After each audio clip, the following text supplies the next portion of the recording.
এক রাজ্যে একটা রুটির দোকান ছিল। সে 5 টাকা করে রুটি বিক্রি করত, কিন্তু 5 টাকা করে রুটি বিক্রি করে তার ব্যবসা চলছিল না। সে পরিবার চালাতে পারছিল না। সে রুটির দামও বাড়াতে পারতো না, কারণ সেই রাজ্যে রুটির দাম বাড়াতে হলে রাজার অনুমতি নিতে হয়। রাজার অনুমতি ছাড়া কেউ কোনো কিছুর দাম বাড়াতে পারে না। তারপর সে একদিন সিদ্ধান্ত নিল সে রাজার কাছে যাবে আর তার দুঃখের কথা সে রাজার কাছে খুলে বলবে। তারপর সে রাজার কাছে গেল আর যে বলল, মহারাজ, আমি তো 5 টাকা করে রুটি বিক্রি করি, কিন্তু আমি এই 5 টাকা করে রুটি বিক্রি করে সংসার চালাতে পারছি না। এভাবে চালাতে হলে আমার আর সংসার করা হবে না, আমার আর পরিবার পরিজন নিয়ে বেঁচে থাকা হবে না।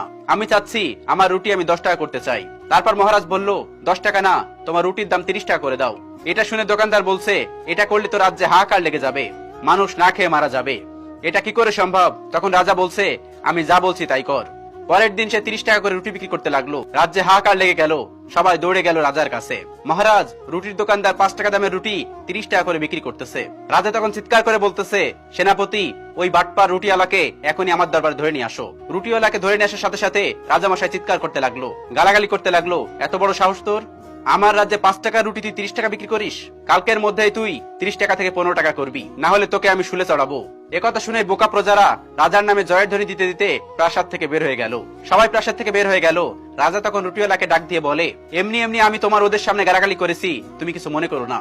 আর হ্যাঁ, তুমি যেন কত বলেছিলে, 10 টাকা হলেই তোমার চলে। কালকে থেকে তুমি 15 টাকা করে রুটি বিক্রি করবে।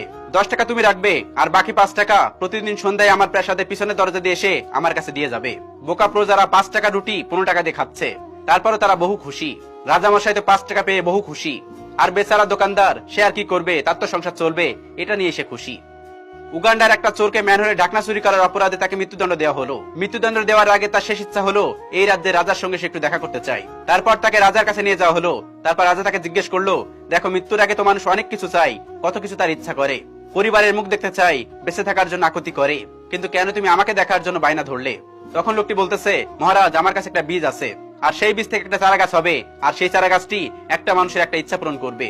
আর আমি মনে করলাম এই চারা গাছটির একমাত্র যোগ্য ব্যক্তি এই রাজ্যে আপনি। তারপর রাজা খুশি হয়ে গেল। রাজা বলল, ঠিক আছে, ওই বীজটি আমাকে দাও। লোকটি বলতেছে, এই বীজটি দেওয়ার আগে একটা কাজ আছে, আর ওই কাজটি করতে আমার 7 দিন সময় লাগবে। আপনি এক কাজ করুন, আমার মৃত্যুদণ্ড 7 দিন পিছিয়ে দিন। তারপর রাজামশাই 7 দিন পিছিয়ে দিল। 7 দিন পেছানোর পর সেই চোরটিকে আবার হাজির করা হলো। রাজামশাই বলতেছে, তোমার কি খবর? তোমার বীজের সম্পূর্ণ কাজ কি সম্পন্ন হয়েছে? তখন চোরটি বলল, হ্যাঁ মহারাজ, সব কাজ সম্পূর্ণ হয়েছে, শুধুমাত্র রোপণ করা বাকি। তারপর রাজামশাই বলল, তাহলে রোপণ করনি কেন? তারপর চোরটি বলতেছে, এটি রোপণ করতে গেলে একটা সমস্যা আছে। এটি তারই রোপণ করতে হবে যে জীবনে একটা টাকা চুরি করেনি। যদি কোনো চোর এটি রোপণ করে তাহলে এটি কাজ করবে না। আমি তো একটা চোর, তাই আমি রোপণ করতে পারিনি। আপনি একটা কাজ করুন, কোন একটা সৎ ব্যক্তি দিয়ে এটি রোপণ করে নিন। তারপর রাজা অর্থমন্ত্রীকে বলল, তুমি এটি রোপণ করো। অর্থমন্ত্রী তখন বলে, মানে মহারাজ, আমি সারা দেশের অর্থ নিয়ে নাড়াচাড়া করি, এদিক সেদিক নেই, এখান থেকে 1 টাকা তো এদিক সেদিক যেতেই পারে, তা আমি কি করে রোপণ করি বলেন? রাজা তখন খাদ্যমন্ত্রীকে বলল, খাদ্যমন্ত্রীও একই কথা বলল। তারপর একে একে সকলকে বলল, সবাই একই কথা বলতেছে। অবশেষে সবাই বলতেছে, মহারাজ, যেহেতু গাছটি আপনার, আপনি রোপণ করুন না, আপনি রোপণ করলে ভালো হয়। রাজা তখন বলতেছে, মানে তোমরা ছোট ছোট দায়িত্ব নিয়ে তোমরা রোপণ করতে পারলে না, আর আমি এত বড় একটা দায়িত্ব নিয়ে থাকি, আমি কি করে রোপণ করি বলো? আমারও তো 1 টাকা এদিক থেকে সেদিক হতে পারে। তখন চোর বলতেছে, মহারাজ, তাহলে তো সবাই চোর, তাহলে কেন সামান্য একটা ম্যানহোলের ঢাকনা চুরির অপরাধে আমাকে মরতে হবে? তারপর রাজা কিছুক্ষণ ভেবে বলতেছে, যা, তোকে মুক্তি দিয়ে দিলাম। তারপর হঠাৎ করে একটা মন্ত্রী বলতেছে, মহারাজ, ওকে মুক্তি দেওয়া যাবে না, ও আমাদের সকল অপকর্ম জেনে গেছে, ওকে মুক্তি দেওয়া ঠিক হবে না, কারণ ও আমাদের সকল অপকর্ম জেনে গেছে, ওকে মুক্তি দিলে ও সবাইকে বলে দিবে।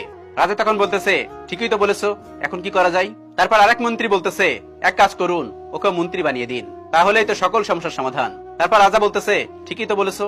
আর তারপর বাছাই করে সারা দেশের চোরগুলোকে দায়িত্বশীল জায়গায় বসানো হয়। আর চোর দিয়ে দেশের উন্নতি হবে কি করে?